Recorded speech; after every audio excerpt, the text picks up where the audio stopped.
to sort of go forward and see how close we are to creating a full pipeline. I think everyone's aware of the project at this point. So let's start with what is on the agenda. We had the Kappa Forward Model Hackathon. So maybe Danny, Martin, do you guys want to share? So just for those who are not aware, Shuaiping, we had a small data set, about 6,000 data points, maybe 10,000 data points now. And those are, first principle calculations thermal conductivity that Jun's team has done with some very, very minimal support from us. It's a very high fidelity. That's what we want to use to train the generative model. But what will be nice, of course, is to have a forward model, which is machine learning based or not.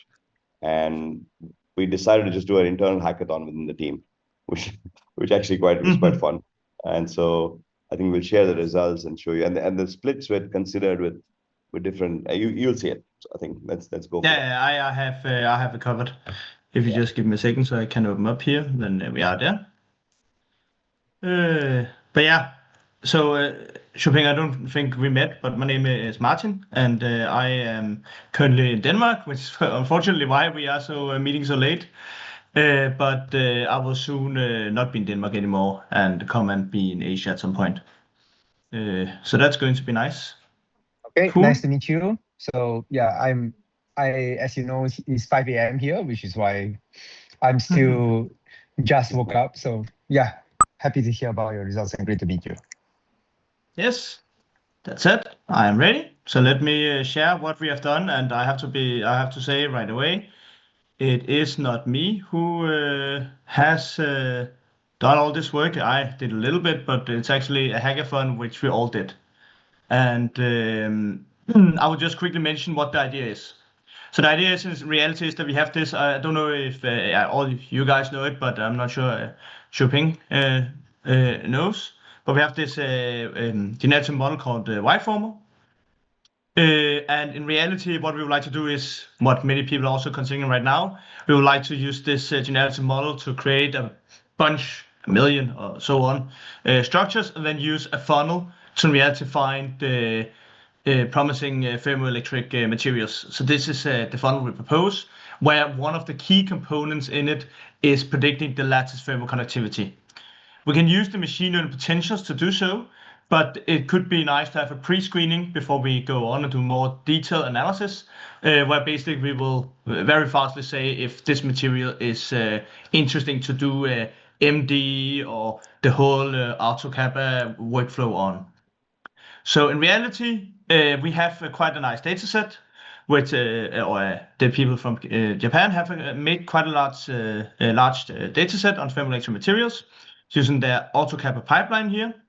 I'm not the expert of this one, but there is quite a lot of data around, I think I wrote it here, around 7,000 structures from Materials Project, which they have used and then calculated the thermoelectric lattice thermal conductivity using this Almode material and some of the other first principle calculations. And the data set is quite, I can say it's quite, it gives a quite nice overall study of the different possible materials for thermoelectrics. We have quite a large dispersion in space groups and so on, and also in lattice thermal conductivity. So what we did was Danny and I thought up was doing different splits of this 7,000 structure database to do a forward model to predict the lattice thermal conductivity. So we have 3 different splits. One is the random split, where in reality we just set 10% to test and the rest to training. Then we did a out of distribution test where Danny set a cut. I think Danny, it was 0.3. I cannot. Low thermal conductivity goes to the test. 0.8. But the low thermal conductivity materials goes to the test set, and the rest goes to the training test, because there is most likely be quite a lot of materials which is high thermal conductivity, and thus it could be interesting to see if we could from that predict very well on the low thermal conductivity. And then the last one is the space group split, where in reality Danny, he looked at the training set space group and removed some particular space group, as can be visualized down here, into the test set, and we try to extrapolate based on new crystal structures. So these are the 3 different splits we have tried to test on. And so that's basically our goal, taking this data set, taking our 3 splits, make a machine learning predictor, and try to predict the lattice framework connectivity. And then here, the 29th of October, we had the competition ended and people submitted their models and their results. And I have looked together with Danny and Shuya on all these results, and we have looked at the different models and so on, and have some actually very nice and interesting results general. So Shuya was quite nice to separate these all our models into 3 classes. There is the custom feature ML class, where we can see here we have 5 different models presented, which where 3 of them is from Shanghai, which is basically some MLP, CAN, and XGBoost, some custom features from MatterSim and SOAP and what was last one, Symmetry constraints. Then we have Keda's Viking. I love the name Keda. I really have to say I love this name, Viking model. And then Danny had some expansion for it. I'll tell you if I win. I still love the name. And then Danny made some demographic and studies as well. Then we have end-to-end deep neural network, which basically is a larger representation of these structures. And here we have Align, Ali, GNN, Whitecrest, Yformer, CGCNN, and CrabNet. And then actually the thing where people have looked quite a lot on is MLIP embedding plus some machine learning model, mostly MLPs. Where Danny have a model, Shuya and Tommy has one, and I also have a few. And as extra, me and Shuya also tried to fine-tune some MLPs on the lattice framework connectivity. But we have not showed the results because we found that it gave actually really bad results. I don't think there was enough data for these test splits. So Shuya and I did not show it, but it was worse than CGCNN, so that's why I didn't show it. But Shuya did try this match-based extrapolation, which you will see in a moment, and it actually turns out that this model was really, really good at the out-of-distribution dataset. Clearly the best of all of them. But yeah, these are the 3 categories Shuya had separated all our models into. And for the random split, we see that the MLIP embeddings actually does quite well, while the end-to-end deep neural network not does so well, except the LEGNN. And this, I guess, is not that surprising because the machine learning potentials have most of the information of the materials project in them already. So maybe not that surprising that they do quite well. For the space group, we see again, my model did not do that well. I'm a bit sad. Keda beat me quite a lot. That's how it is. But the orb one actually went quite well into the space group splitting. And also the other custom features also did very well here. And that's very nice. But the end-to-end deep neural network actually did the best in out-of-distribution splitting in general. So the 2 random split and so on, they might not have performed that well, but they did perform quite well in the out-of-distribution splitting. The only exception is Shuya's very nice model, this EQV2 Max, and then this orb CGCNN, which also did very well. But the other MLIPs did horribly in out-of-distribution splitting, which I actually think was quite an interesting result when we discussed it earlier. So yeah, this is basically how it looks for all the model, how well they do in the different splittings. And as one can maybe see, none of the models is perfect in all the 3 splits. They all are good or bad in one of the 3 splits. Oh no, it's cut. Oh, that's a bit sad. But that can also be seen here, where we see the MLIPs here. I'm a bit sad that it was cut here. In reality, it does quite well as I said before, in the random split space group, but does not very well in the out of distribution, while the others does a bit better. Yeah. So the overall performance ranking looks like this. Where we take the MAE of all the models. And here we see that the 3 best models in reality is the hack NIP, the OR plus CG7, and the LEGNN. And yeah, you can also see this end-to-end thing I did here. So in reality, based on these results, then we have 3 winners in reality, because these are the 3 best models, is Seju, It's Danny for his ARP plus CGCNN, and Surya/Tomia for their hack NIP. These are the three models which did the best in reality on general, all of them. So that's basically our take on this very nice hackathon. And now we have quite a lot of very nice models which we can use and utilize. So that's really nice. It's really a really nice job which everybody did. And then Kidder. Yeah. So first of all, thank you very much. I think this was 3 weeks, I think approximately, to work with the data set, fine tune the models, etc. It's quite a bit of effort went into this. So I think the two thoughts. One of them is that I don't know what is in the align. So it's incredible that you got the best performance. So congrats. Maybe you can walk us through it. And of course, we want to maybe write this up as a separate paper. So this is something, June, that we should talk about because it's the first time anybody's attempted this at the data set that you have. And actually swiping, if your team wants to have at it, there's a GitHub page that's open, and it should be relatively easy if you want to try your models on it and put it as a part of the It could be great, yeah. paper. Yeah, I think that'd be quite nice. So I mean, we can do that. Yeah. I know what align is, but I'm just a bit confused about what op plus CGCNN is in a sense. So I just want to ask a very basic question. This is the lattice thermal conductivity from the phonons, right? It does not include the electronic piece? No, it's just lattice thermal conductivity. Then Lattice thermal conductivity. Yes. So my question is, why can't we predict the lattice thermal conductivity directly from just a phonon calculation with a MLIP?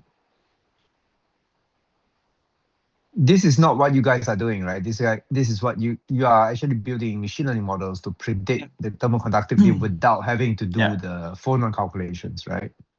Yeah, the idea was to, instead of doing the MLIPs, because they are good and they are fast, but they just have a forward model which could quickly filter the worst of the worst. And then the plan was to do MLIPs after we have used those models. That was the idea. I see. Because the MLIP, as far as I know, their predictions are relatively fast, right? I mean, I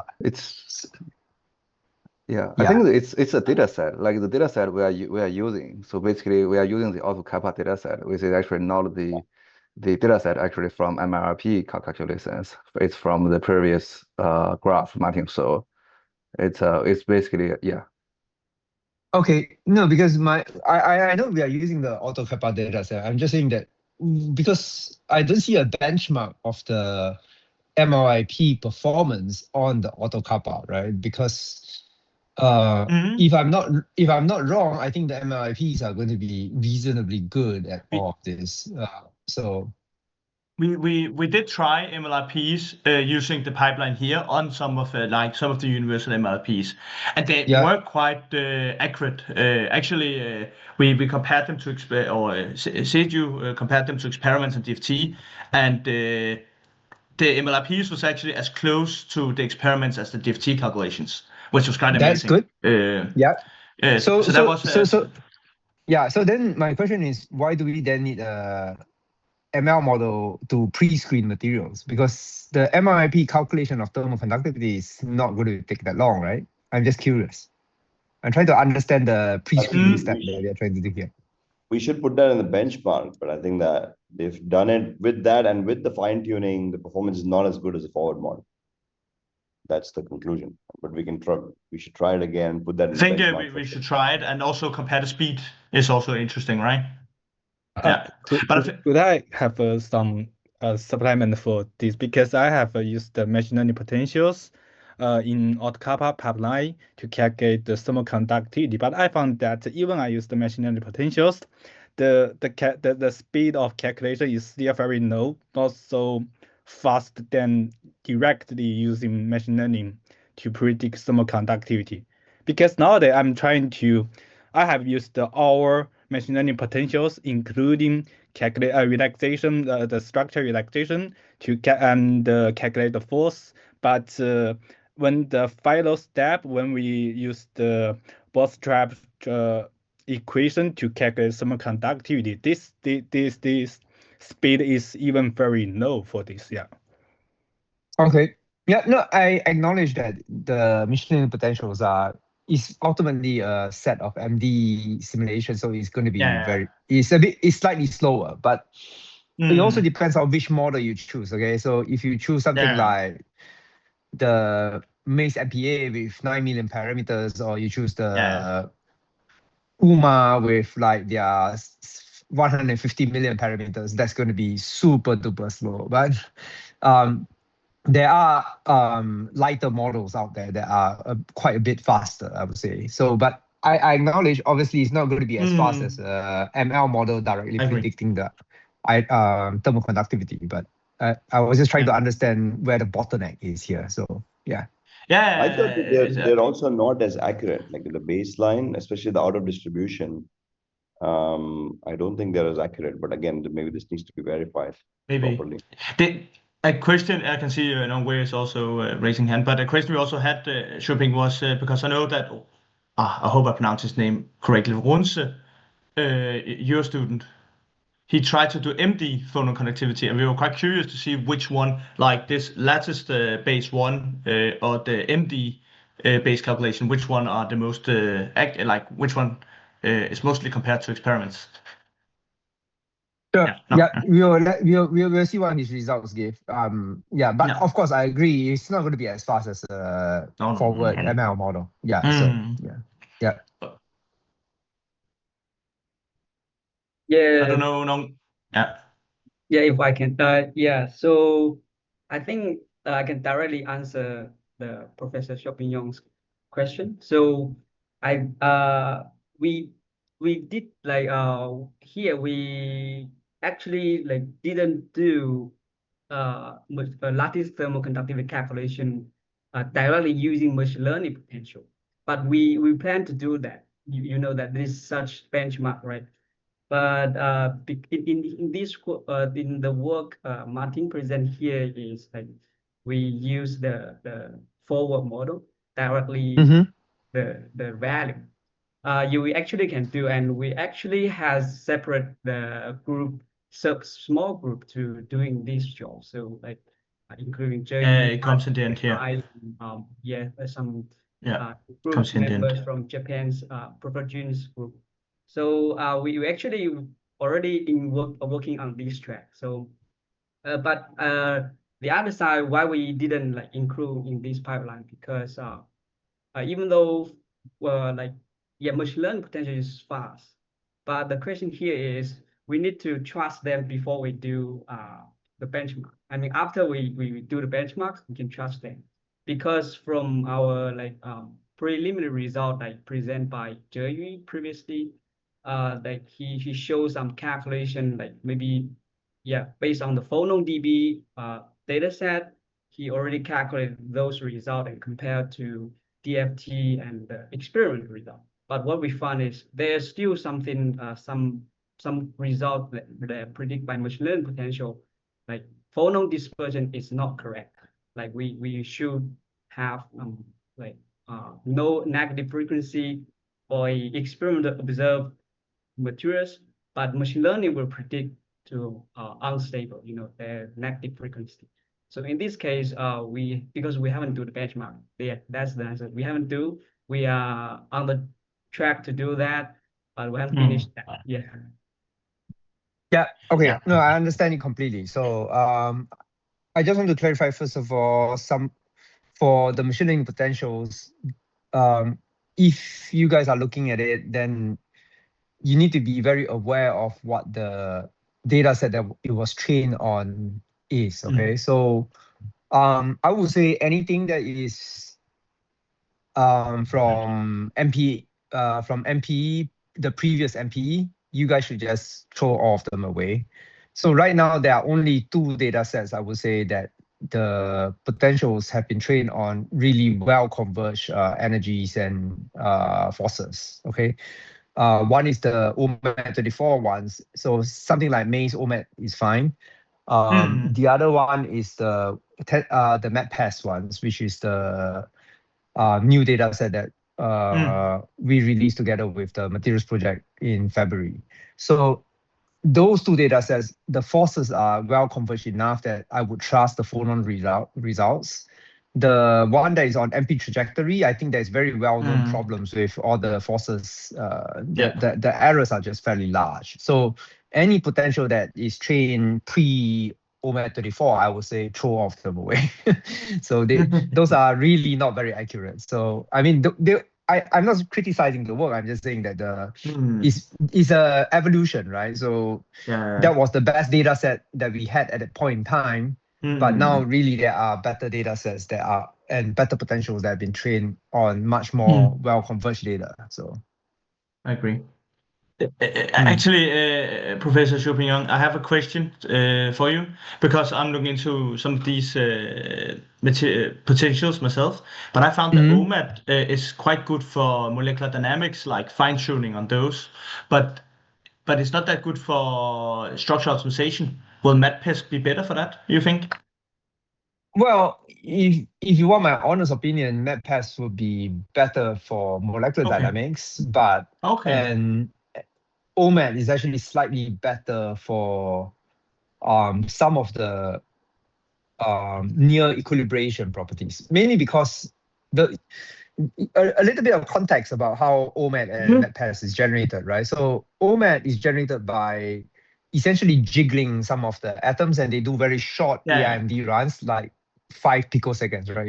It's a ridiculously short amount of time. So essentially, that in OMAD, even though it has 100 million structures, there's a lot of repeated structures. So essentially, in 5 picoseconds or MD, you don't sample much structure diversity at all. But however, they did add the jiggled structures, and they did do static calculations. So in other words, their energies are reasonably well converged. Their forces are not well converged. You can find Gabor Sayani's recent paper. He actually showed the issues with the OMAD24 data set. So, but nevertheless, OMAD is still a pretty good data set to use. Now, the MAPS is a much smaller data set, but we actually did 1 nanosecond supercell MD simulations using machine learning potential before we sample. So for MD simulations, it's actually a lot more stable. And also we tested it out on the phonon properties. It seems to be good, and our convergence criteria is a lot stricter. So I would say try both and then see which one works better for you. Honestly, I don't know. We did have the OMAD24 train potentials as well. So both are there. Architecturally, I would say there's really no difference between any of the architectures. It doesn't matter which one you choose. But it's really more the data set. So cool. And by the way, if you want to use Maze also has fine-tuned on the MATPEST data set too. So they have a new potential out that's trained using MATPEST. So you guys can try that one if you want to keep the same architecture. But cool. That's a good idea. Couple of clarifications, right? So when you mean phonon property shaping, what exactly do you mean? Is it trained on actual lattice thermal conductivity or the density of states or? No. It's not. They don't do actual phonon calculations, but they do like jiggling of the atoms, which is somewhat related to some out of the equilibrium. So still in the harmonic limit.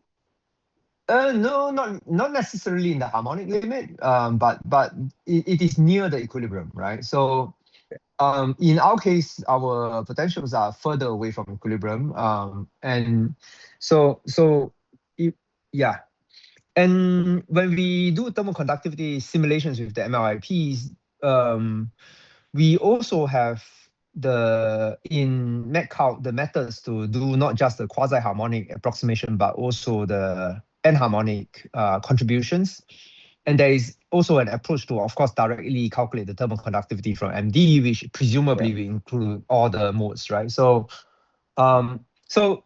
Runze can help you guys do those calculations and do the benchmark, so that you guys can see whether any of those actually helps with the agreement with experiments. So So I think this was agreed upon a while ago. So we sent him a list of 9 compounds. I think he's running them now. So that also he's running them. Yeah. Yeah, so those are a bit. yeah, those are a bit slower to run. So yeah, I mean, so for sure, those are not as fast as say a forward-looking ML model, right? But at the very least, those are directly from the MLIP. So yeah. But I think, as mentioned, this will just be as the filtering tool, and then we will definitely, which I will in 3 slides comes to use the MLIPs because they give better prediction. Yeah. I have the last things here, then I will round off because time is running, right? I'll mention one more thing though. From here is like, I think one of the things that we should take from all of this is, I don't know what's special about the Align architecture. This is not the same Align model that we know, which came from, let's say, Jarvis, right? Modified it slightly. Is that right, Zayo? Yes. I add some equal equivalence information into Align GNN. Yeah, because in the Nigerian, it didn't have any equal equivalence. It only have invariant information. Okay. So I think what will be good is if we look at the models, both the features, the out of distribution approach. I think the MEX approach is really interesting. I mean, things I wanted to try, I did not have time to try, would be in my structural representation, thanks to Danny's suggestion, I have a reconstruction.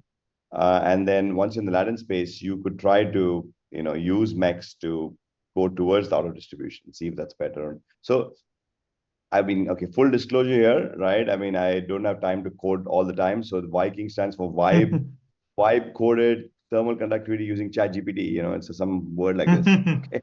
So it actually gives you pretty good, because once you give the ideas, the coding is actually pretty good. So what I would recommend, and you guys are better coders than I am, is you can take the best of all of these models and perhaps try to see with Cursor if there's a globally best model out of this. Yes. So I think that should definitely be something we should try. And secondly, it's a good question to think about which one we want to use. Are we going for out of distribution? Because we know we're going after low thermal conductivity. Are we, so I think we'll have to find a hybrid model, not one of these, using all the approaches that will be our final decision. So that's not a trivial decision. I think we will have to spend some time.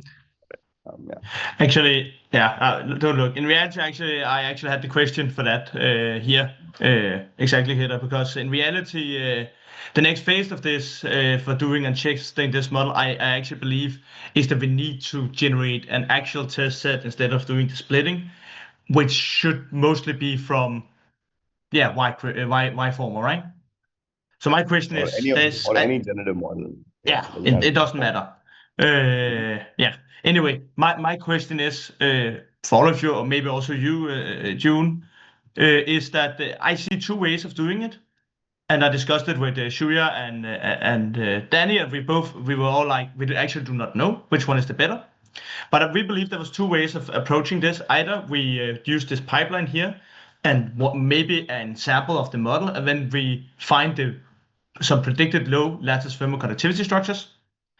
And then we do DFT on those, and then we actually benchmark our models based on that. So in reality, try them out, do some DFT, and see if they actually were right or not. That's a way to test it. The other way is we don't do that. In reality, we do all the pre-processing except the forward model, and then we just pick some random structures and then do lattice thermal conductivity prediction on them. Because that would be in reality, I think that's also what you want, right, Keta? Some actual tests. Sorry, there's a third. The option is basically we can take the forward model that we choose to do a conditional generation, a generative model. Yeah, that we could also do. Right. That's a third option. I think that's basically where we actually do a condition for whatever generative model we use. So this way, the out of distribution may not be that necessary. So this is it's a difficult question to answer, right? You're not really tuning your forward model necessary to be better out of distribution. But if you choose a good representative model that is a good proxy, then you can use the generative model to condition an out of distribution. So that's another option, and I think that actually has not been done before, right? So this is one of the novelties here is if we can tune our Y-former or any other best-in-class generative model towards low thermal conductivity, using the forward model for conditional generation, that would be, I think, one alternative. Yeah, that's a good idea. But we need to test it somehow. So that's actually the next phase to try to get some. Yeah, Danny has a point. Yeah, it's just follow on Kada's comments on the point of having this forward model is basically because we are having this forward model to serve the generative models, right? As wide formal, it's gonna generate a lot of hypothetical materials and structures. I think like the other thing is basically the idea of having this forward model is having something similar to the convex Hall, but it's not the Hall diagram, but it's a thermal conductivity diagram to serve the synthesis folks. So we know when the stereochemistry is a little bit off, if like the overall region is still low thermal conductivity, then we know we still have the properties we want. But if there's like sort of very sharp transactions with composition change, then we might not really explore this kind of stereochemistry. So I guess that's like a follow-on metric we should access to think about, okay, how like what is the metric that is best to serve the generative design? Yeah, basically to serve the generative models. So ideally, we want to, I think, exactly to rephrase what Danny said, you have a local phase map of both the property and stability. So I think that's the idea, to have a shopping team on board to see if you get free energy calculations and then your disorder stuff. And then in the same local map, we map out thermal conductivity using the forward model. And then all the structures that are generated will fill up space in that model. And then, as Danny mentioned, if there's a sharp drop off or something, it will be a decision point to see, hey, this material is interesting or not. You know, I think that's really what we want to do. Yeah. Oh, yeah, you can try that. Yeah. Then the last thing answer is very briefly. I think we need to get one predicted material. The generative model doesn't need to be super accurate, but just get a few predictions that we run through the forward model, and then find the local phase. And I think things will become clearer when we actually have a few new compounds generated. So we should go ahead and try it before we make a decision, because you cannot plan too much in advance. I agree. So that was also the point. I think we should just try some structures and actually do some DFT. Yeah. I think also June said, I don't know if you're here, June. You also said you wanted to expand this database a bit, and then we could try to expand it by generating some structure and then test. Yeah. Anyway, the last thing I will mention. Yes. Right. Yeah. Thanks. I think this is nice. And so Kedar, you lost. Is that a surprise? I mean, so everybody, this is a good time to ask Kedar for lunch. Okay, you're gonna get free lunches. Congratulations to one, especially the ones who are in Singapore. That's great. I'd offer all of you. It's very nice. Yeah, I think we should maybe we could write this up at some point. But anyway, yes, Martin, we would like to expand the database, of course. And how much of Jayu, Masato is not here today.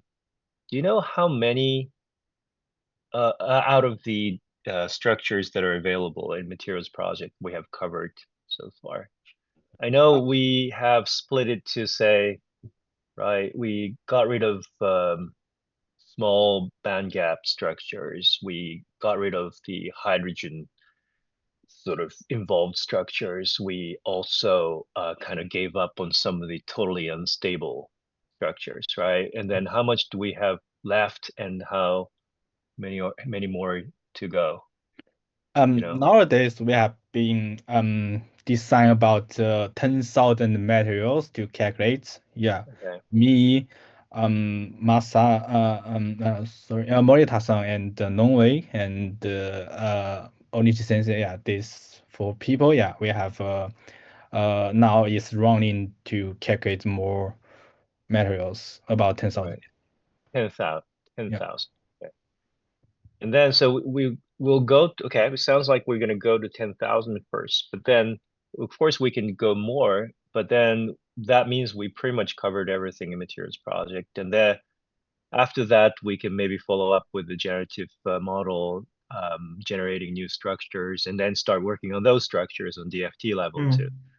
And yeah, of course, the other thing that I had in mind was maybe we can also start thinking about electron photon coupling, and which will actually give access to electronic contribution for the thermal conductivity, and not to mention the electrical connectivity and everything. So yeah, so anyway, we're gonna do this until 10,000, and then we will start calculating new materials, and then at some point there, we might think about branching off a little bit on the electronic properties too. Yeah, how does that sound, Kedar?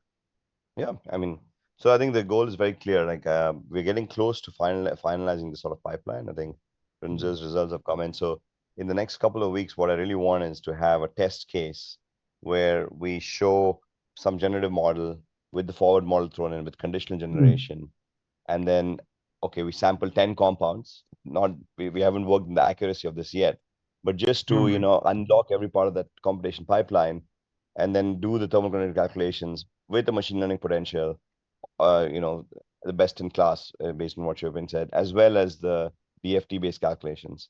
And so now you've basically unlocked the whole pipeline, including phase stability. And if we get there by, let's say, end of November, that'll be fantastic, right? Because then we can then identify what are the bottlenecks, accuracy, and all that stuff. All right, and one comment on this discussion about the machine learning potential. So Jayu, you heard the discussion.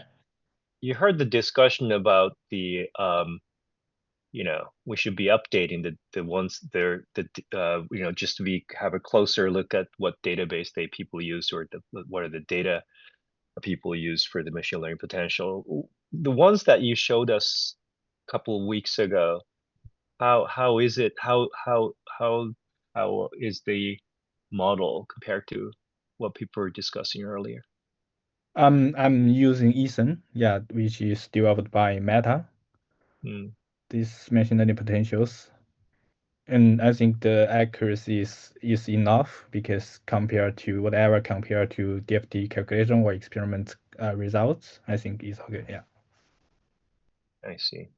I think, of course, there's thing about this. Please. Sorry, I just quick question. You are using the ESAN train on OMAT, right? Yeah. Okay.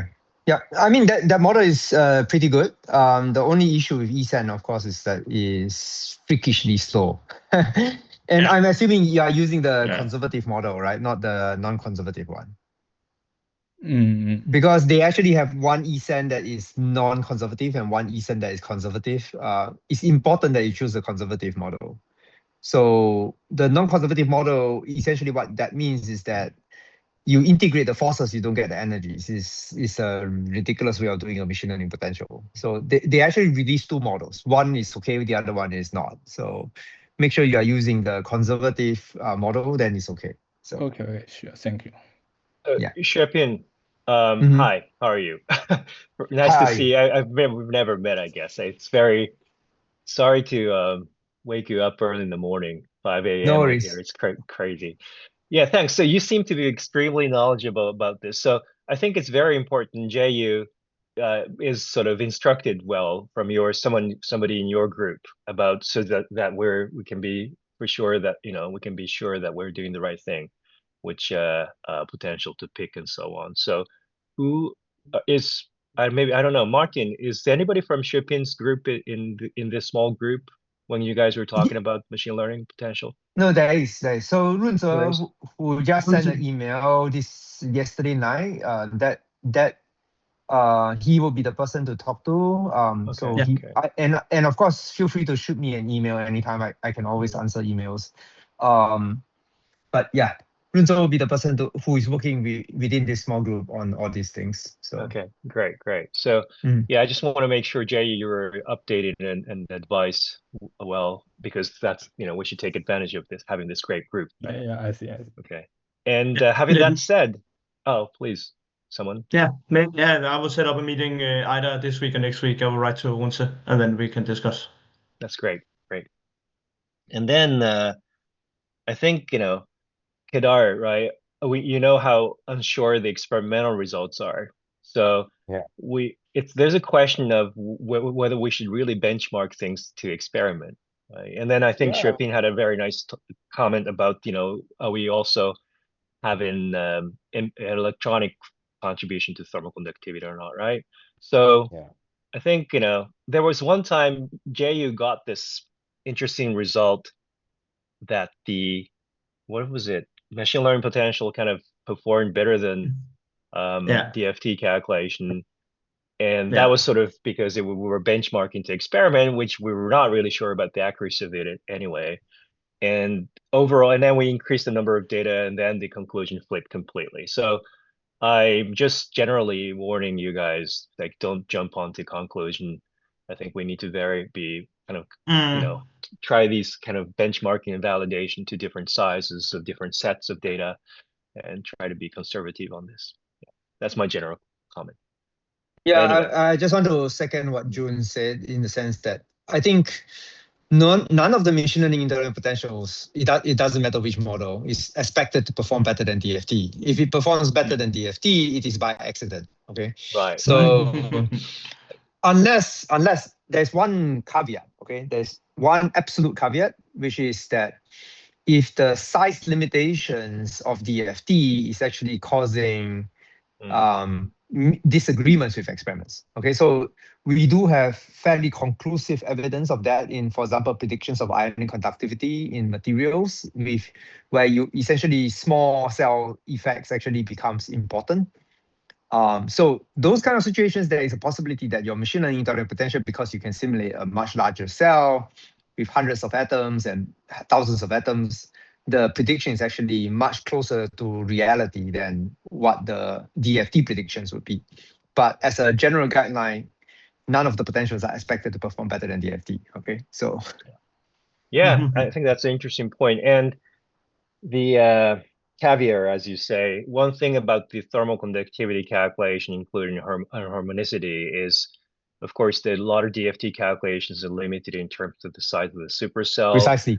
Yep. And the length of the neighboring shells and things like that. So typically in the auto kappa, we're using different neighbor shells for harmonic force constants and harmonic force constants.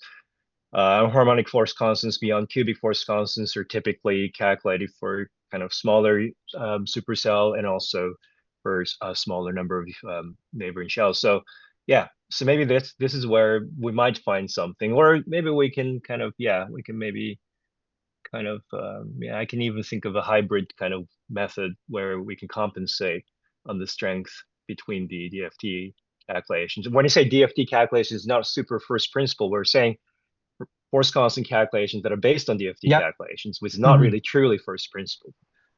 Yeah. Anyway, so, okay, that makes a lot of sense. Yeah. So the way that we have been doing this is, for example, if you want to do a proper benchmark, what we will do is that we will do the small cell calculations with MLIP as well, and just make sure that it is predicting what the DFT small cell calculations are. So we know that at least we are reproducing DFT. Then we do the larger scale calculations with the MLIPs, and we can combine the larger scale calculations with any first principles data. Now, we are not doing this for thermal conductivity, but let's give you a hypothetical example. Like, for example, CUDA is asking for the finite temperature free energy phase diagram, right? So what we are doing there is not that we are predicting everything with MLIPs, but rather we are using the DFT 0K energies, which we already have either in from the materials project, or we can actually just do a very quick DFT calculation for that. And then we combine that with vibrational entropy contributions, which are done using machine learning intelligent potentials, because those are very difficult to get with DFT, right? At least not in a large scale. So then those two added together gives us a free energy number, right? So that's the hybrid approach that I think you are referring to. So that's interesting. And Shipping, one more question that I had on separate issues. So you mentioned about, Kedaru's mentioned about calculating thermal conductivity, or maybe you were talking about calculating the thermal conductivity directly from ND simulation. No, I mean, of course, one way to use the machine learning potential, or the way that we're thinking about it, is to extract the force constants from machine learning potential. But like you said yourself, of course, there are ways to calculate directly the thermal conductivity from molecular dynamic simulations. But when you do this, either with a equilibrium way like Green Kubo, or a non-equilibrium way like you apply temperature gradient and extract, heat flux, and so on. How do you do, or how are you concerned about the quantum statistics that are sort of missing in any classical MD simulations? Yeah, of course. The quantum effects are not going to be included. That's for sure. Those will be all be classical. Right. Then it really depends on how big those effects are, right? So yeah.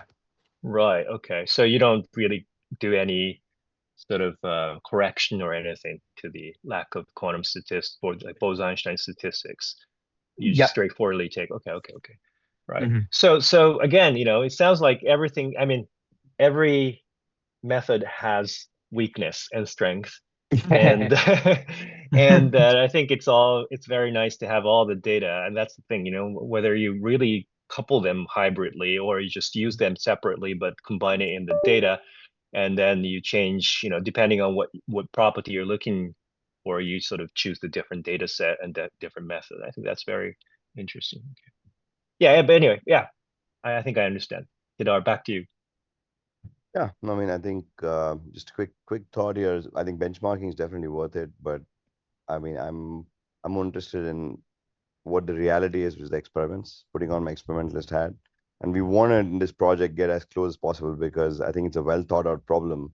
But if you go low thermal conductivity and if you the right kind of filters, we can try and get very close to experiments, right? So this is where and there's one track where we kind of go fast and try to get to these low thermal calculations. What's the shortest path to get there? And then in the longer run, I think we should definitely have these discussions with the benchmarks. And I completely agree. Yeah. I mean, yeah, of course. Sorry, because we're all scientists, we're easily distracted, and I just discussing with people just makes me want to explore many things. But Kedar, don't worry, I know the fast track thing is most important. So of course. Everything that I said is based, of course, assuming upon the fixed scenario that we're going to do the fast track thing anyway, and then everything else is sort of spice. Okay. Absolutely. And then the it's important because I think for sure experiments. I've been doing experiments for a while. As you can't trust them. Doing things properly is not easy with thermal conductivity. So we all know this in a way. So benchmarking to DFT for the benchmarks is a good first paper, or putting something out there with some experts is actually a good idea. But that being said, so I think this is a good slide to transition because again, I think looking at the funnel, go back to this funnel, right? So this funnel is what we're developing into an auto sort of pipeline. So Jun, Chirping and team. So Haiwan, who's an experimentalist in the team, has been doing this. We had a paper with Kristen where we kind of explored a few of these things. And now he's actually putting it through a full pipeline. And so essentially what we need from you, especially Chirping, since you're joining later, is are there anything else that we should consider here? So we'll send these slides over afterwards, right? So stability, of course, this is always a discussion. 20 MeV. I mean, it's not that important, but we have the value of energy above the hull. I think that's the key point here. Novelty checks. We look at the ICSD. We have access to the database, so we are looking at ICSD for sure. We're going to stick to binaries and ternaries. The whole idea is, can we find a simple composition that hasn't been studied before? And then we can get to more complicated with that pipeline, right? So I think if you find a low thermal conductivity binary ternary composition, that's very, very exciting because people have studied all the simple stuff. But we're given the materials that we have in our lab, the advantage also is that we're looking at chalcogenites. We're not looking at oxides because oxides are, you have to do a lot of precursor design, etc. for this. And so we have elemental compositions, but you'll see in the synthesis that there are other criteria that come in as well. We look at other structure sweep, automated synthesis analysis. So currently, we're using the LLM to guide us. I wouldn't say that it's perfect pipeline, but it kind of provides a good brainstorming starting point. You'll see again what we'll show you. And then shortlist review and so on and so forth. So this is the current funnel. If there are other things that we should include here that other people have thought about and we haven't, please let us know. I think it'll be very useful to filter it further. Right. With that, let's pass it over to sorry, I just have a quick question regarding the thermal stability, the step 2, right? Is that since you are generating novel structures, are you essentially using DFT calculations to screen that part? So this is where you come in, right? You come in with the free energy because we know that the hull is not going to be great. what we also have is we can generate disordered compositions with the recent work that Martin has done. So we look at the Wyckoff sites and partial occupancies and generate. So nearby some phase composition, which we know we can control, we'll also look for other disordered compositions. That could be a starting point that we can then input into your pipeline as well. So it's not just formation energy or hull, but it'll be free energy would be better. So so my question is, why are you not moving step 3 before step 2 and even step 1, right? Because they will be moved. Yeah, they will be moved. Yeah, because novelty check is the one that you can do immediately without any calculation at all. So sorry, this is some older version for sure. Yeah, no worries. This is an obvious one. Yeah, sorry. Okay. Anyway, we'll pass you the filters. I think the order will show you. So, Hyman, do you want to share? We will change the order. Before that, there's two. Maybe just mention two things. One is that I have not talked to Raymond, but I think I can convince him that we will have the pipeline and generative model, and we will also talk to Runse and all these things by the next meeting. It's in 3 weeks, so it should be doable. And then we have everything ready. Hopefully, some new materials, maybe not with DFT, but at least with machine learning, which we can discuss and have a look at. That will be done by the 25th. Just some reasonable structures. We know how to do reasonable structures because we've done these generative models for a while. So you look at the oxidation states, look at similar compounds, all the usual stuff, and then just like let's look at a few and then that have low thermal conductivity and explore them. And then we can think about how you apply the pipeline to those and how. Also, another thing I mentioned again, and I will repeat, is to pay attention to how long does it take for each of the steps. Where is the bottleneck? And so that will give us an idea of what is the total compilation time for 10 compounds, 100 compounds, 1,000 compounds, and so on. So we'll try to go for that goal. So it's done in the end of this month. And then just quickly now, Chupinong is here. Then in reality, we are Masa. I don't know if he's here. He's training the E-Sen model with from scratch using the auto kappa dataset. And I will try to train the maze and the pay model using this curator I have. And then we will also try to fine-tune maze and OMAT. And now I wrote MPA here, but after talking here, I think maybe it will be MatPace instead.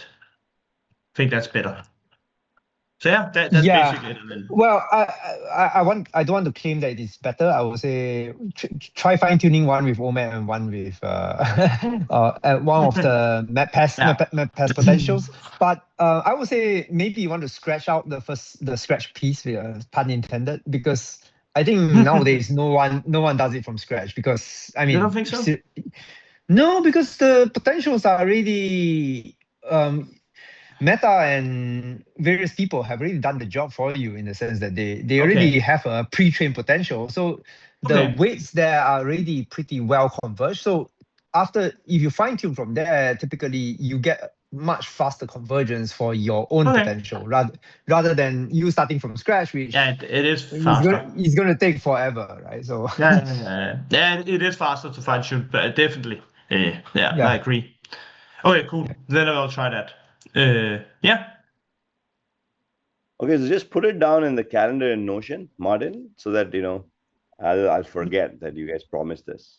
It's okay. I mean, so if you just say sometimes it's a good thing that you forget, but we will. Don't worry. We'll put it in Notion and the calendar. I will quickly convince Raymond that this will be our deadline. Okay, so let's go to the experiments. I think you guys will be interested to see what we've been trying. It's not like the experiments are sitting on their twiddling their fingers. So I don't know who wants to start, Hyman or Christine. Please introduce yourselves and maybe I can start first. Yeah, go ahead. Please introduce yourself in case people don't know who you are. I think I'm sharing the wrong screen. Let me share the right screen. Last time, Kedar, Christine and they attended the meeting and you were not here, but I think everybody knows who they are. Okay, perfect. So Shuiping, Hywan, I think the only one who doesn't know Shuiping is Hywan is a postdoc. Christine is actually a researcher. She's still in between her PhD, but she did undergrad here. And there's a few other people in the Jayanta, who's a graduate student in the team who's doing synthesis. All of them are solid synthesis. Yeah, so we have 5 or 6 people here on this. All right, sure. Thank you. Thanks for the introduction. Great. Thanks, Kara. So, I'm Haiwen. So I typically work in NTU lab. We have like quite some high throughput synthesis tools. We call it like dual synthesis tools. There are different versions of it. The key is that we are able to make a phase within a few minutes. And we have been playing with it for a few years, and some of them are in thermoelectric, some of them are in oxide, some of them are in catalyst. So here is what I'm going to talk about, synthesis planning for auto kappa predictions. So it's not just for experiment, but how to bridge the gap between the prediction and experiment. So there is actually a map of things that predict and make. There is a huge gap. So if you look at, there are a lot of papers from 2023 to 2022 to 2025. The number of predicted structures and the number of made structures, there is a huge gap. As you can see, the numbers below it is something predicted, and the number being made is something not the numbers being made is very low. So I don't see any of this work existing gives me a statistical confidence that a prediction is going to go into the lab for sure. So there's no confidence for that. And why? So people have been thinking about it for a long time, from small molecules, from proteins, etc. So so then it helped me did a very quick screening, which is very shocking. So I kind of recall that back to 2017, 18, 19, people were using energy overhaul as a stability criteria to filter whether new materials can be made or not. And at that time, we have an idea that if something energy overhaul is like about zero or below the hole, you have like about 70% of confidence that it may exist. And after a few years, if you kind of run the SAND analysis, regardless of whatever threshold you are choosing, the FON score is 55%, slightly better than playing a coin. So this is funny. So there's something we have to consider here just beyond the energy, apparently. We understand this about 2 to 3 years ago, and in one of the paper we have been playing for like 3 years. It's a half success, half failure, apparently. We did the synthesizability screening like a lot of people. Of course, it went through a series DFT calculation, and in between we have the oxidation state ensure it matches, and we also have the synthesis, the proper reaction network synthesis planning. So even with all of this, we predicted 10 candidates, and top 10 of them, 7 has already been made. So in the red 3, we attempted 2, and 2 of them, we actually achieved 1 in composition, however not in structure. So that's the key. The other one, we didn't achieve this because there is a disorder phase that doesn't be captured. So there are reasons about it. One of them, it can be it's the disorder, and the other reasons is maybe our synthesis planning or something in between we are kind of lacking. So this tells us that although we are predicting the property nicely and we can generate the structure and composition, but we still have very high loss between the structure, composition, and made materials and property. So there must be a way through. So we need to try to reduce the loss between the predicted structure, composition, and the made material and property, or we kind of try to skip the structure, which is very risky, I would say, but possible to have a model just directly related to composition and property. So there are 2 ways. I think some people in our group are already starting to working on composition only models in certain application scenarios. But I think here I will focus on the first route, slightly a bit more. So about synthesis planning for existing structures, there are a lot of literatures here, but it can be basically governed into 2 groups. The first group is basically theoretical ones. So it's pretty simple. You just apply this equation in different ways of enumeration, and you try to get the most preferable reactions. And slightly further, you try to add another reaction, another equation inside, get some competition or kinetic estimation. And these are far from perfect, but especially the first one, the thermodynamic one, is that it's working. So there are some other methods which I listed here. I'm not very familiarized with this, but starting to learning and implementing them. So in the end of the day, what you can see from all this paper is quite interesting. So although there are like 15 to 20 papers talking about synthesis planning algorithms and suggestions, but none of them is able to offer any statistical values. Say how many percentage I'm able to predict accurately within a data set of what large size. So it never exists. So we don't know which of this paper is working, of course, except for the arrow work in the A lab paper, which supposedly is working for at least 70, 80% of accuracy. So here, what we think is that we need to make some adjustment to address some of the issues in the A-lab work. Of course, first one is the disorder, so it need to be treated, and the second one is we need to have some kinetic treatment. Let's start from the beginning first. So once we have a prediction, so one thing a lot of people typically neglect is that a lot of generative models nowadays, including diffusion, VAE, etc., they are based on how similar to existing structures are. So we want to generate stable structures similar to existing database. But one of the key things is that if two of the generated structures are too similar, they're the if two of the structures are too similar and they share the same composition, then for structure B to convert back to structure A, the reaction activation energy will be very low. So assumably. So it's just we don't know where is the exact threshold. So this is one of the work we are currently working on. And further, after some negative filtering, we plan to test some of the existing method. It includes the theoretical planning, which I have just been talking about, the thermodynamic and kinetic method, the literature-based planning, which SITA has been working on, and GPT-based planning, which you just need a deep research GPT Pro account. So, and after that, so we have the predicted precursors and pathways, and they will be passed for synthesis. It's pretty easy and straightforward that you can just think of synthesis as a port to mix things together to give you the phase. However, there are a lot more in the fabrication than feedback and align to the theoretical planning part, which theoretical planning or literature-based planning actually deviates from the truth. Previously in arrows or A-lab paper or whatever other feedback method, people feedback is the only final phase percentage. So here we try to feedback additional things. So first is the phase evolution map. Of course, we can do in situ X-ray diffraction. And what's easier is that in-house we have ultrafast synthesis, which is able to freeze the a reaction at 5 seconds, 10 seconds, 15 seconds, 60 seconds, etc., and feedback to the loop. And additionally, this also allows us to map the reaction activation energy, which can be feedback to the kinetic part.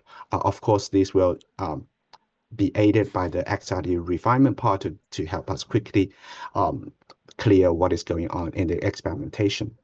So we already have some. Go back one slide, Ivan. I just Yeah. want to give a little bit more high-level introduction to this, right? So if you look at this, essentially there is, as Ivan mentioned, there's the theoretical planning, which uses the best possibility so far, which is what Crystal and team have developed. So we can still use it, and there are some caveats to it. It's not perfect. Looking at the structure change, looking at, let's say, things like the coordination environment change of any particular atom. Those are also additional filters we will use for any particular structure. And literature-based planning GPT, I think, is quite obvious, right? Now, I just want to point out that this is actually something very specific to how we do the carbothermal-based synthesis. I think Ivan mentioned very briefly, but our reaction, you can basically stop it at different temperatures, and you have a powder, and it's like doing an in situ XRD, but it's just, you can just pull out the sample at different times. And this tells you what are the competing phases that exist given a particular stoichiometry input, like whatever powder you put in. So that's, then this is basically for powders. So, and then from powders, if you think about thermal conductivity, you need to make fully dense pellets. Otherwise you have issues, right? So that's where our like direct Joule synthesis comes in. Once we kind of understand the phase evolution, competing phases and stuff, we should have some knowledge. Again, this can go back into the free energy calculation, maybe something that people have missed. It's a bit tricky sometimes because you might not be able to index each of the competing phases, but that's the part that's actually the kind of the problem. So this is the second active loop that needs to form in our pipeline, which is when we have a couple of compounds that we have predicted, let's say, to have low thermal conductivity, we start to make it, and you look at the competing phases. We'll need to actually go back and recalculate it, look at the XRD again, and so on.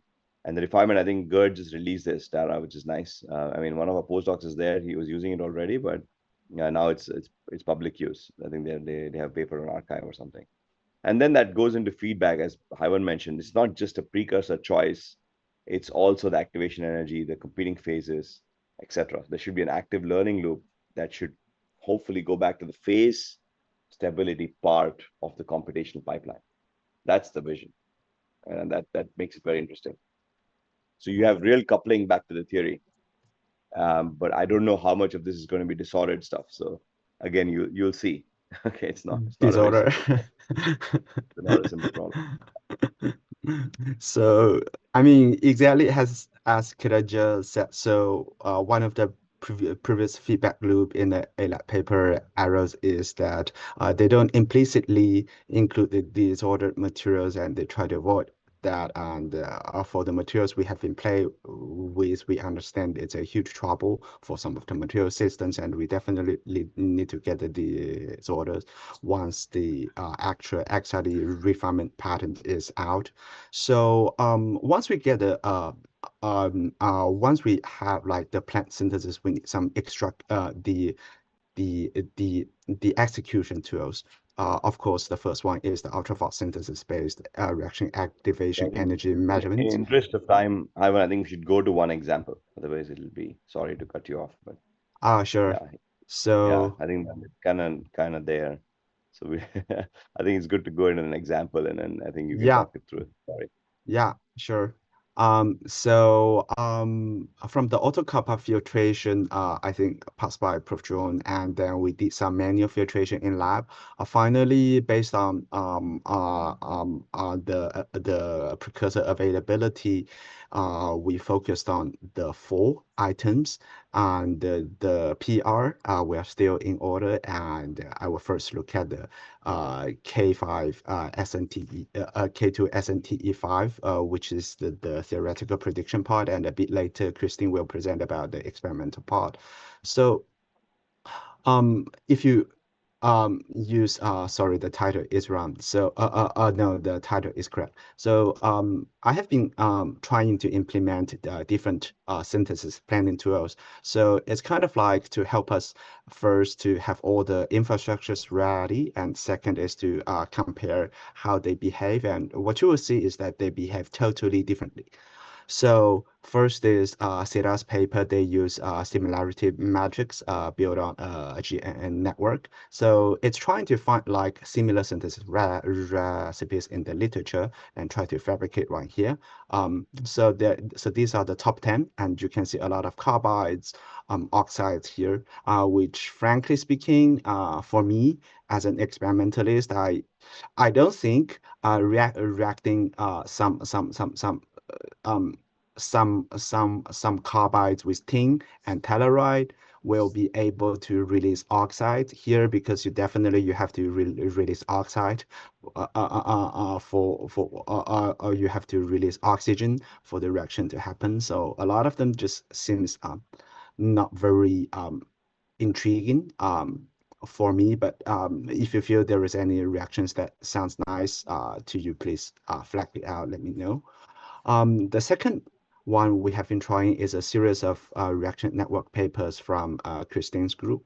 So the best reaction, it's not the best reaction energetically, but the best reaction after some human filtration, because some of the material say the best precursor it predict is something called K6SN23, um, which is a very weird and something probably very hard to be produced in lab, and I'm not able to find any literature reference about that, although it may exist in the world. So the most reasonable reaction I try to find is, sorry, I missed something.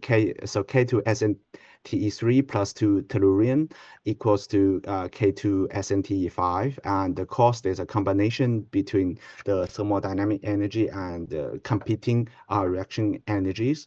So after I log to this reaction, so I plug in an additional work also from Christine's group, Max Galland, I think. So it is basically able to take in the precursors and the products, trying to simulate at what temperature and after how many steps is the steps corresponding to monocular simulation, and what will be the product phase percentage. I mean, basically how the reaction will proceed. And here are some statistics. And so, as you can see, so it apparently prefers a mid temperature. So there are some other temperatures I'm still running. The calculation is a bit expensive on the workstation. One of the temperature would take about an hour, unfortunately. So there's some of them still running, but you can see that it is able to tell us how much we are going to get at what time, what temperature. And frankly speaking, this is intuitive to me because at high temperature, tellurium evaporates away. So it makes some sense to me. So can I give some Yeah. suggestions here, right? So Yes. I think when we think about Christine's work on the reaction networks, there are a few limitations that we need to be aware of. First of all, obviously, it was all 0K DFT calculations. Yes. And second of all, the other problem is you mentioned that, for example, this K2SNT3, tellurium 3 is hard to find, but there is nothing wrong with thinking about it in terms of recursive reaction networks. So instead of thinking that, okay, this reaction network is the one I'm going to use, maybe what you want to do is to think about, well, since I can't find potassium thin telluride, what is the reaction network for potassium thin telluride? So I'm sure the original compound would be something like potassium telluride plus tin telluride, right? Maybe those would be easier to find, right? So Yes, that that would would be be. easy. So you need to go one step further before this step in the reaction network. In other words, a reaction network is a multiple step thing. So it doesn't mean that you choose the final step of the reaction, but rather you think of in any of the preceding steps, which one would be the one that is most easily doable from a precursor availability standpoint. So This makes a lot of sense. So you mean the reactions can be multi-step, right? correct. So you want to go to the step before, because if you tell me that K2SNT3 telluride 3 is too difficult to find, then you should go to the step before. So yeah, makes sense. Okay. Okay, so but the principle would be, at the end of the day, that means you're breaking up your precursor into further binary, more available precursors. Then your intermediate is not that critical then. So you actually are going straight from like 3B here at the bottom. There's a potassium telluride with a tin with tellurium, which is easily available. The intermediate could be K2SNT3, but actually is not important because the overall cost energy is negative. And so, there's a little bit of advantage to understand it better, perhaps. But if you want to go to precursors, you might as well start with the ones that are easily accessible and then figure out if that's doable or not. Yeah. So what I would actually say is that in the reaction network paper, it was a pure energetic assessment, right? What we really want from an experimentalist standpoint, is very interesting that I'm speaking as an experimentalist here, since I'm a non-experimentalist right now, is that you want to incorporate essentially sort of criteria or costs that is based on availability of the precursor as well as some other criteria. Now, even from the energetic criteria, I would say that's why Koda, I was talking to you about that free energy stuff, because you can regenerate the whole reaction network using actual free energies, not 0K energies. And I suspect the reaction network will be miles better than what you can get with DFT 0K. So yeah. And I don't think this has been done, right? So I think this is essentially, if you're able to just look at the phase separating. Yeah, precisely. It has not been done.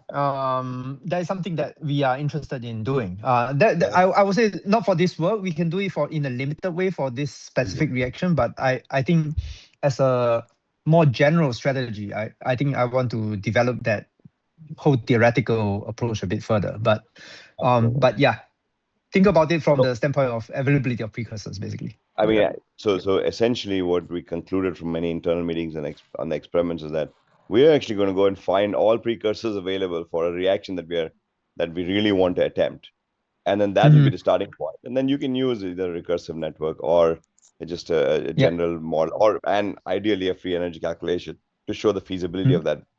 And then hopefully these intermediates that you see in our carbothermal based synthesis should give you something about the competing phases, which can be factored into the calculation. Say, hey, at a certain temperature, this happens. Why?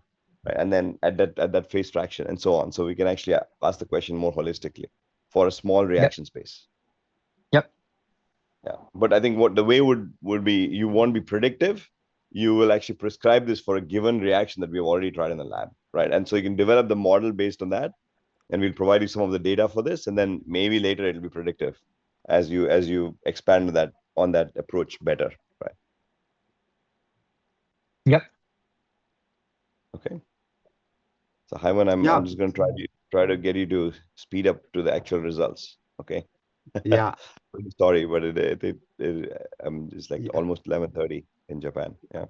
Oh, so I fully agree with that. I mean, actually, reaction network, it was originally designed for predicting the intermediates. I don't think it's designed for predicting the precursors. So I think Shopin, you're absolutely correct. So actually, if I go back a few slides, something what Danny and me we are thinking in mind is that because currently we actually lack a proper feedback loop from experimentation to theory, and we need something like model. And one thing that's very easy in mind is that if you think about how reaction happens, you just need a precursor of percentage plus the reaction condition. You should be able to theoretically have a furnace. Imagine in the digital twin, you will be able to get the excited phase percentage. So that's supposedly being able to happen. However, this model doesn't exist on us at this point. So the best close one is the React CA from Max Gallant, but it takes too much assumptions. We all know about that. So why not just try to do some experiment? Sorry, Ivan, let's go to the experiments. I'm really sorry. Yeah. 8 minutes left. Okay, I think. I think someone has to be the mostly bad done. guy. Okay. Yeah, let's go I'm to done. Christine's. Yeah, let's go to Christine's. So there's this pipeline that Hyman's working in, which will be more or less automatic, right? I think this is the point of this. And let's see how things go. And Christine, can you just show us what is the thinking process for K2 SNT5? And I think Jayanta, we might have to wait for the next meeting, so you have some more time to discuss things.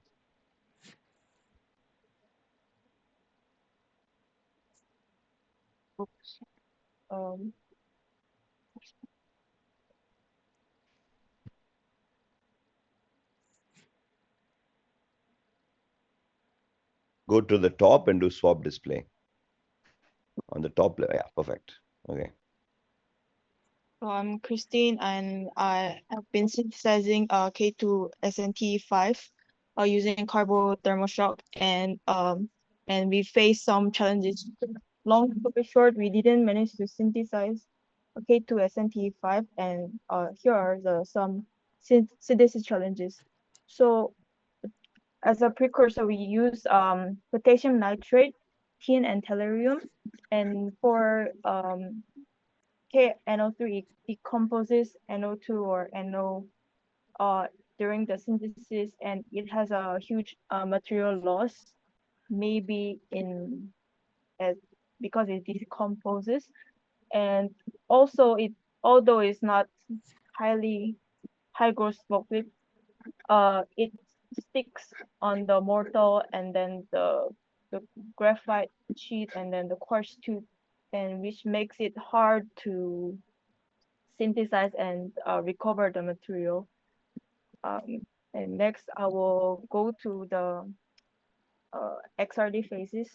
So on the right left-hand side is the experiment XRD that we synthesized, and then the right is the simulated XRD by the materials project.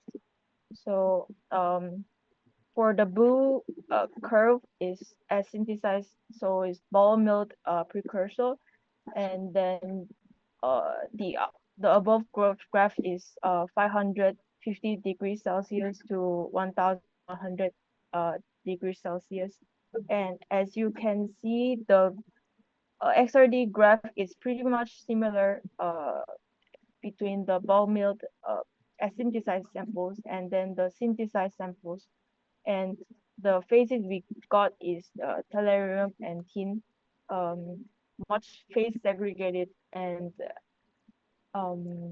it also deviates from the simulated XRD pattern. So what we concluded in the internal meeting was there was no new phases forming after the synthesis, and probably the precursor it wasn't reacted fully.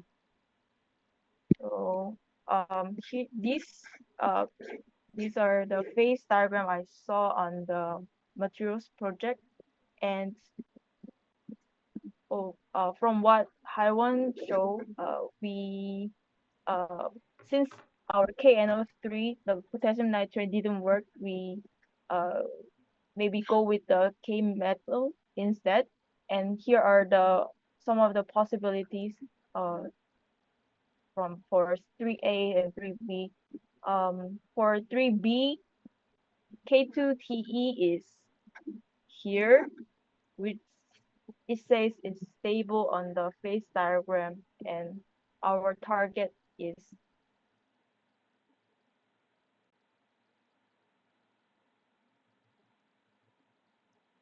Oops, I think we froze. the target, or can we just pick precursor of like based on the availability first? I think you froze for a second, Christine. So the question is, can you repeat your question?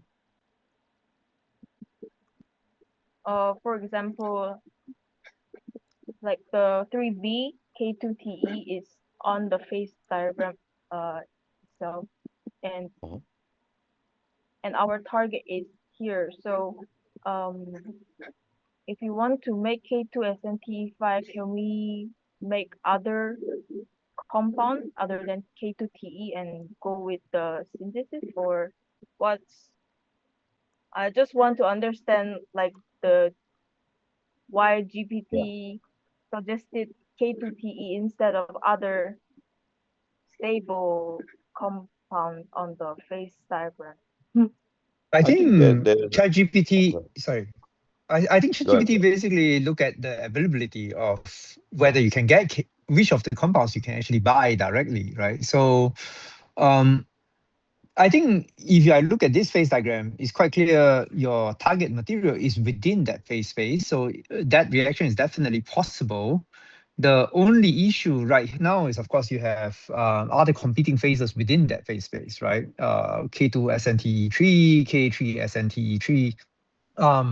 So I think it's perfectly fine to start from K2TE, tin, and TE, which is that second biggest triangle that you see there, right? So that triangle that you see, that actually can form that phase.